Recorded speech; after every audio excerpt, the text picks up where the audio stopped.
Hello there, I'm Roger Smith. I'm from Geographx, a small map design studio down in Wellington, New Zealand. I've been making maps for over 20 years now. I wasn't formally trained, so it was all a bit of a dog's breakfast back in the early days. My approach to the task was a little unconventional probably, and the results predictably unpredictable. But despite the many mistakes, there has been the occasional success. I'm still learning. It's been an enjoyable ride and immensely satisfying.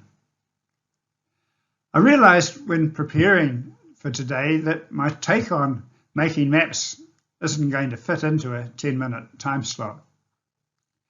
So you're only going to get a chapter, so to speak. I'm going to focus today on base maps with particular reference to backcountry and wilderness mapping. This is my favourite genre, as I have a passion for the natural world and the great outdoors. And another reason to like backcountry maps is that they tend to be very low maintenance compared to urban themed maps when it comes to updates and revisions. So although I had very little idea on how to make a map when I established Geographx, I did have firm views on where the maps that then existed were failing to achieve. To my mind, none of them conveyed a truly organic or realistic picture of the physical environment they purported to represent. They had legends explaining all the colours and patterns and symbols. They had contours and hill shading to indicate the lie and the severity of terrain, but I found them all a little bit sterile. To my mind, the maps were simply not communicating as well as they could be, and certainly not at an intuitive level. So my wish was to make maps that communicated more visually and collected more viscerally. I remember back then looking for a definition of what cartography was all about. I never found one I liked, so I wrote my own. It has become a bit of a personal mantra over the years. I've never forgotten it, and I've never had cause to revise it. Let's have a closer look at this. First, I think of cartography as an art form. It may be based on science, but creativity is required to soften the edges and push the envelope, to give a map heart and to make it zing. The key word is communicate. If your graphics do not connect at a subliminal level with your audience, then maybe you are just not effectively communicating. And I would stress here the need to communicate with a lay audience. Feedback from your peers is priceless, but feedback from people who know nothing about mapping is simply the best. So that's the background on why I want to talk about base maps. Developing better base maps was one of the areas I felt needed work. Creating better graphics so we can make better maps and communicate more effectively. Another important area related to the use of oblique map projections, but maybe we can talk about those some other day. So we set out to develop new base maps for New Zealand that didn't need explaining and didn't need legends. Base maps that lay people could understand. Base maps that were more detailed and that mimicked nature. Base maps with bold natural colours and textured kaleidoscope landscapes. To create them, we started building a derivative dataset drawing on existing map data, primarily vector feature layers. Dozens of such layers were collated and styled to produce the end product, a raster dataset that can be readily customised. These natural colour base maps have been well received, and we have used them extensively for some years now. They give context to our maps. They serve as a reference frame and as a canvas for the overlaying of additional artwork, thematic feature layers, and type labels.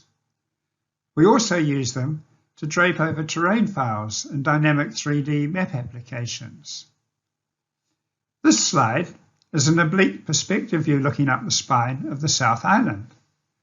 The straight vertical line you see is not a data fault in the base map, but an accurate representation of what the alpine fault actually looks like from on high altitude.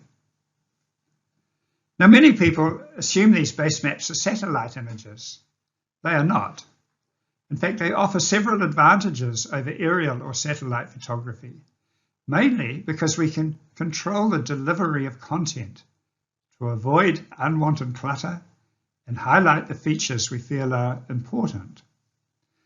We can also guarantee cloud-free national coverage with consistent shadow lengths and direction, and we have no tonal matching issues of the sort that arise from adjacent aerial surveys conducted at different times of the year. Here we have a low-level, low-pitch angle perspective view to contrast with the previous high-altitude view. This is also a screenshot from a dynamic 3D mapping projection. And while the end game is very much wilderness mapping, our base maps do not totally ignore built-up and urban areas. Here we have part of Auckland with its international airport and the road network overlaid. Detail is important in these base maps. Here the lighter colour of the braided Tasman River flowing into Lake Pukaki is blended with the heavier blue of the lake itself. Now you probably don't notice the blending unless you know to look for it, but that is the intent. You would be more likely to notice if there was a hard boundary and a colour difference between the two. This blending also occurs where the rivers meet the sea. The processing sounds complicated, but it's not so bad because we have it all scripted in Photoshop.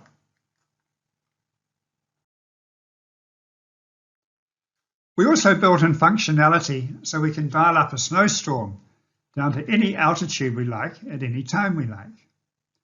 This feature is appreciated by our heli-ski operator clients.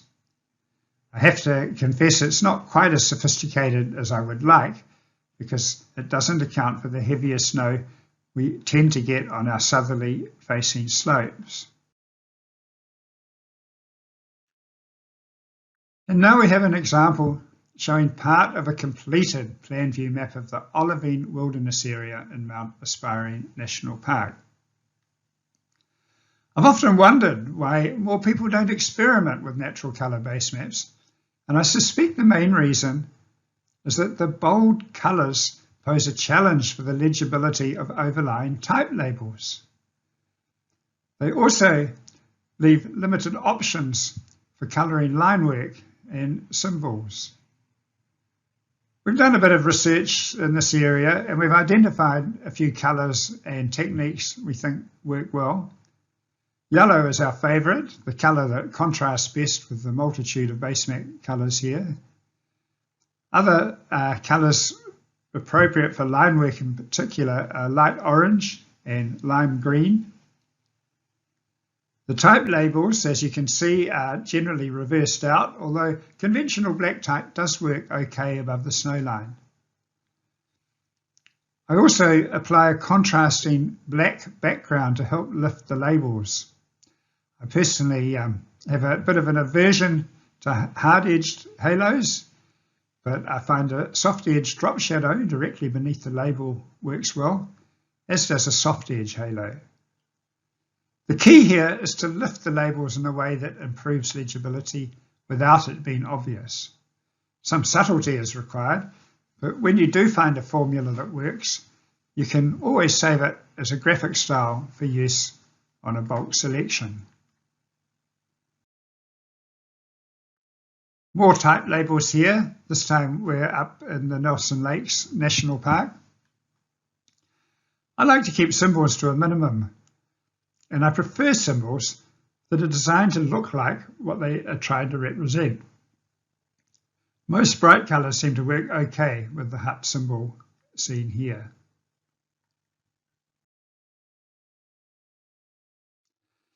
This is a perspective oblique view of Westland Taiputini National Park. I have included it because I've attempted to introduce a bit of mood and drama with the storm clouds, and in doing so, de-emphasise the country on the far side of the divide, which lies outside the park boundary. Getting a little creative like this can go a long way towards making your maps more appealing.